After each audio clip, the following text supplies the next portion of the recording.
I'm going to explain what the appointment of this committee, subcommittee, that we're going to be putting together.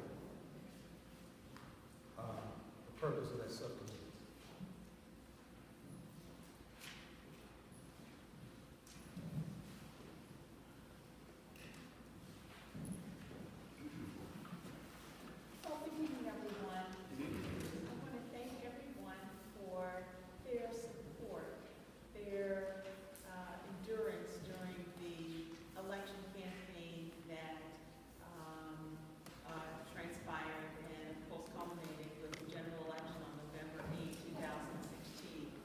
There were many things that I could say that were revealed to me during the campaign that some of it is coming to light in terms of irregularities at the polls. There was, for example, one poll watcher, Darius Stanton, who shared with me that one of the election judges was communicating to voters that they must vote for 4 or their votes would not count. And so things like that are of concern, but our main focus, of course, is that the circuit court judiciary sort of remains as a status quo, and that should be something that is a topic that I have asked that our leader here of the caucus to address and so that it remains in the forefront. I am aware of the lawsuit filed by attorney Ricky Nelson-Jones, and it is important that this matter stay in the forefront so that the community is aware and that that things change. For example, I remember reading a December 2015 article in the Capital Gazette that was written by Crossner, and he brought to our attention that it really is important that we be change makers. And at one point he says that's because if Dr. King wasn't a person who was a change maker, we wouldn't be driving around in Mercedes today or other cars. So it is that importance to be a change maker that is the point that I want to resonate with the caucus going forward. Thank you. Does anybody have any questions of Judge Robinson when we talk about what the appointment of the subcommittee is going to be? Seeing none. There are only 2 ways in Maryland, under the present law, that one can become a judge on the circuit court in Anne Arundel County. You can, as 3 of the current judges have done, run for the office and win, and circumvent entirely the judicial nominating process. 3 judges currently serving on the circuit court did just that. The second way to get on the bench is to be recommended by the Judicial Nominating Commission and then have the governor select you. As a result of the race that Claudia was involved in, several things happened that I think requires us to pause and say what we're going to do about it.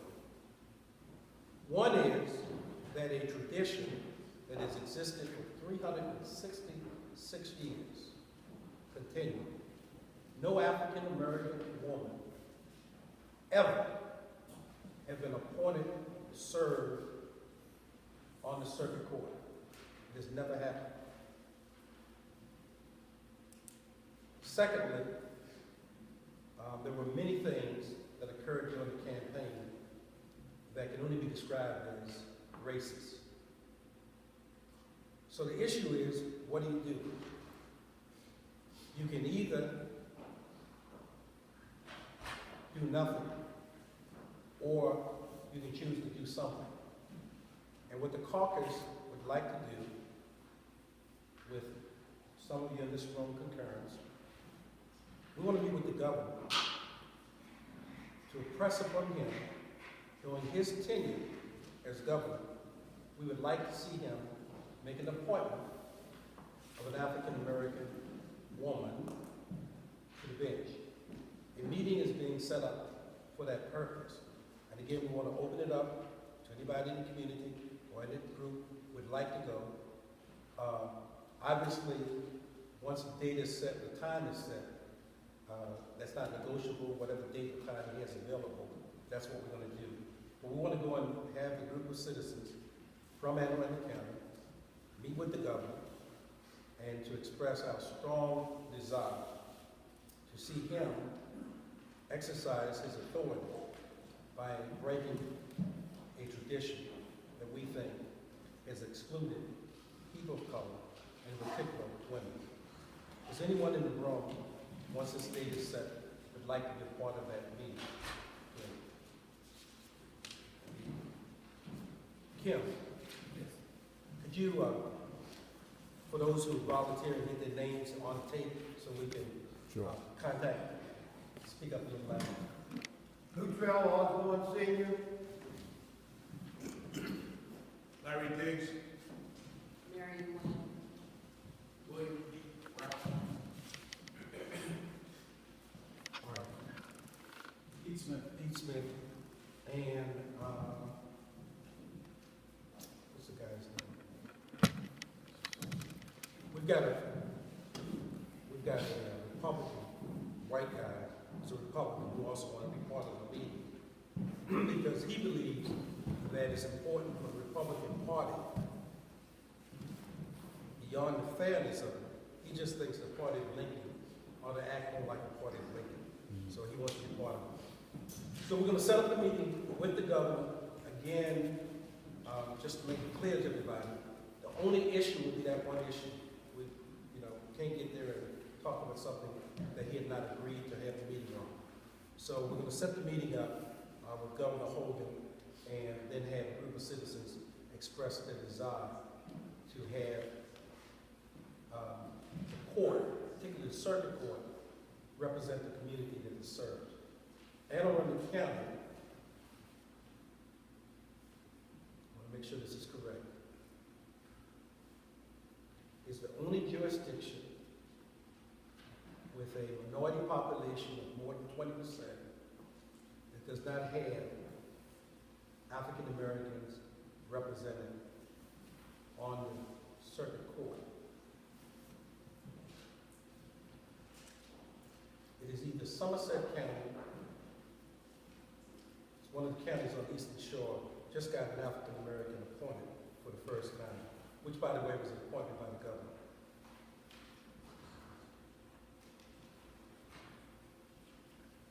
Larry, you're going to skip Ricky Nelson and get him when he comes.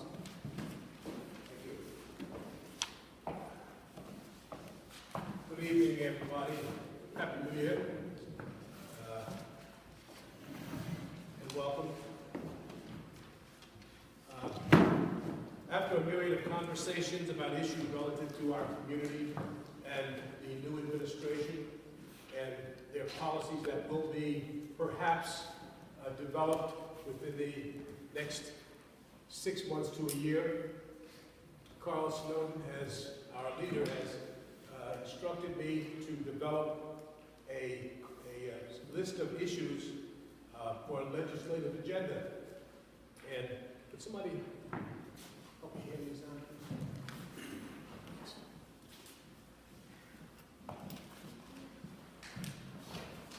What's being distributed to you right now is that agenda, which was developed into a resolution. Now, what does a resolution mean? It means, first of all, that we have to take charge of our own issues and affairs and bring them to a forum that will address those issues. But how do we get those issues to that forum? the Caucus of African American Leaders is the mechanism, organization, or caucus to bring these agenda items and issues to the Maryland Congressional Caucus, which is the goal. And what you see before you, does everybody have a copy of this? Could you see it?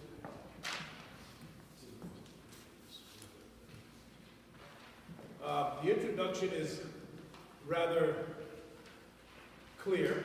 Rather than read through that, I'm just going to highlight what the issues are that we collaborated on to bring this forward, these issues forward. First of all, socioeconomic development, which supports proposals and laws that advance a livable wage of $15 per hour minimum wage and maintains the Affordable Care Act. The rest you can review that. The other one is about education. To reject any attempt to compromise, alter, or otherwise eliminate public education by substituting funding to support school choice, charter schools, and voucher programs. The third item is housing. Promote comprehensive public and private investments in low-income neighborhoods. The fourth item is criminal justice reform, which is a huge, needless to say, issue within the African American minority communities. One of the issues, of course, is the review of determinate sentencing laws, which may have national ramifications. My error. Please correct that on your document. And then the fifth item is the health care, to support the continuation of the Affordable Care Act unabridged. Then there's the sixth issue, which relates to spiritual education, guidance, and fellowship. The caucus further proposes that the following be approved as an institutional caucus program for Christian education, guidance, and fellowship, for which Reverend Dr. Mickey Jones, Esquire, will go into. But I should say, and I have to add my notes and comments to this. I had the opportunity, I'm a history poli-sci major, so forgive me if I go back decades. But it's important to understand, in the 40s, 50s, and 60s, African Americans only had one place to meet, and that was in church. And if you review some of the pictures and photographs of those meetings, you'll notice, even though midweek meetings, Tuesdays through Thursdays, Wednesdays excluded because of the Bible study and prayer meeting night, but African Americans went to church dressed. Ladies went there with their hats, their formal dresses, their Sunday go-to-meeting dresses, the men with their suits, skirts, and ties. But step back in their activities during that particular day, and they were chambermaids, they were housekeepers. But what would they do? They'd go home, clean up, and go to church. Church was the foundation. Religion and spiritualism was the foundation of our fight for freedom. I was a freedom rider. Right after high school, 1961 into college, 62, 63. I was in the first March on Washington in 63. I was in the second March on Washington. I'm proud to say my mom was an activist. You can look her name up on Google it. Estella Diggs. She was a assemblywoman from the Bronx. She was the first African-American female elected to public office, to the assembly from the Bronx. That's where I got a lot of my ideas, gumption, feelings, spirit, attitude about, first of all, about civil rights issues, and secondly, about women in government. Because I saw firsthand the racism and discrimination. It wasn't just about whites against her, it was about our own folks. Men had the attitude towards our women, black men as well, towards our women, that they weren't good enough to serve in public office. My mother had a heck of a fight just to win that first race in 1972. She served 5 terms. She brought the WIC program to the state of New York in 1975.